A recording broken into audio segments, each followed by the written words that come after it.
They buried her just before noon, you know, with all the solemn dignity you'd expect after 45 years together.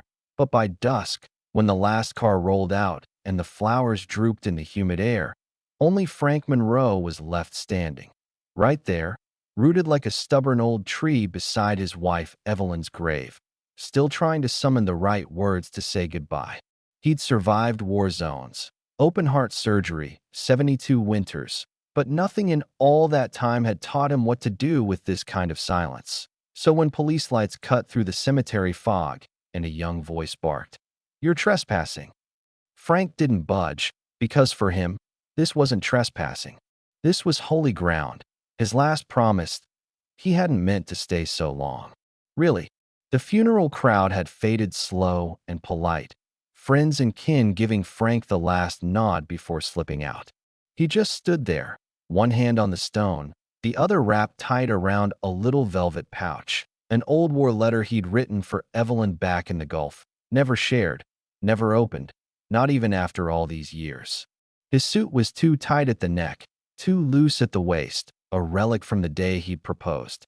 Medals still pinned, mostly hidden, his spine bent but proud. He let the wind play with the leaves at his feet, stubbornly refusing to let go. He'd seen men die in craters, heard last breaths rattle through sandstorms.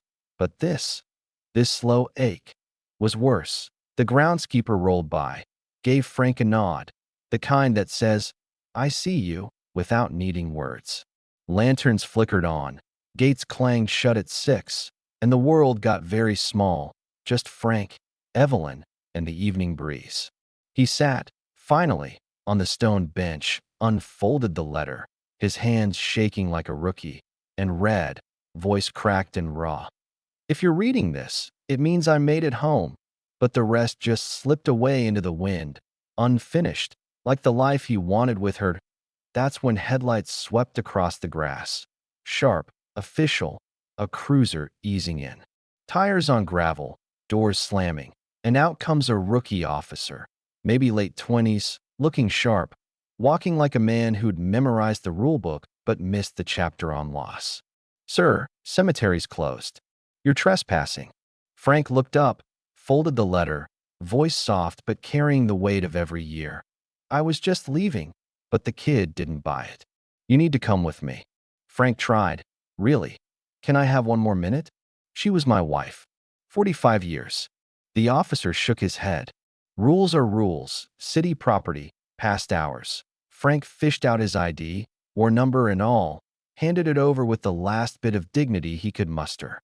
There was a moment, real quiet, where something might have changed. But it didn't. The cop called in. "Possible vagrant still on site. Refuses to leave." Frank lowered himself to the bench, so tired, so heavy with years and memories. The officer's voice got sharper, more anxious. "Sir, stand up now. You're resisting." Frank just said, "I'm not resisting. I'm remembering." But the cuffs came out, cold steel on old wrists, and Frank's breath stopped. He just stared at Evelyn's name on the stone, let himself drift back to sand and diesel, old wounds, old ghosts. But this was different, colder, meaner, less human. The officer pulled, trying to guide him away, and Frank stumbled, knees buckling, body failing. The cop saw it as a threat, tightened his grip. "Stay still, sir. Don't make this harder." Frank wanted to laugh. How could it get any harder? But he was just so tired. Then, the rhythm changed. Footsteps, 6 of them, measured and deliberate, echoing off stone.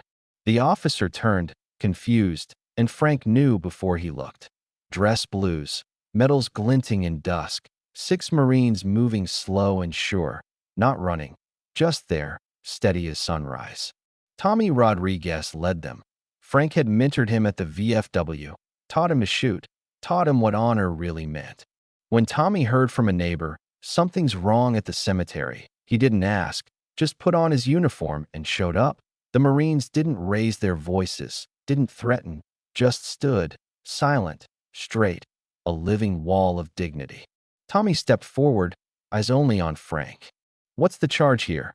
The officer stuttered. "Trespassing, refusing to leave after hours." Tommy nodded, slow, voice even. Did he attack anyone? Threaten anyone? Damage anything? No, sir, but why is he in cuffs? Behind Tommy, the other Marines stood at attention, a silent jury. People started gathering at the gate. Neighbors, vets, someone filming, someone calling the news. The energy shifted. The badge wasn't in charge anymore. The uniform, the promise, was. Tommy stepped forward, gently unlocked the cuffs. The officer tried to protest, but Tommy cut him off. You've done enough. We'll take it from here. Frank swayed, knees buckling, and two Marines stepped in. Not restraining, just steadying, the way you hold up a brother who's taken a hit. The cemetery director arrived, out of breath, waving papers. Mr. Monroe has written permission to stay late. It's in the funeral file. The young cop's face drained. No one gloated. Tommy just looked at Frank. Sir, would you like to finish your goodbye? Frank nodded, a bit of life returning to his voice. The Marines guided him back to the grave. One stood guard.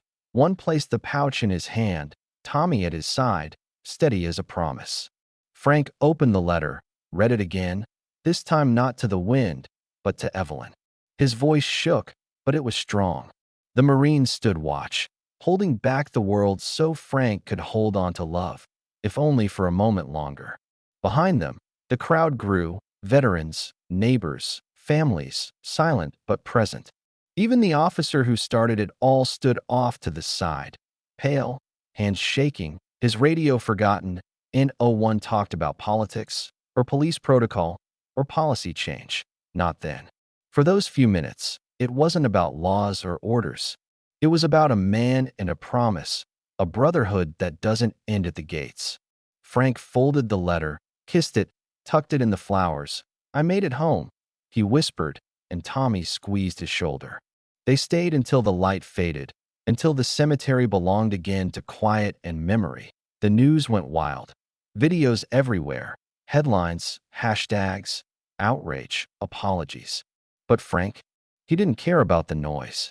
The real story was about 6 Marines who showed up when it counted, about the quiet dignity of men who remember what respect looks like.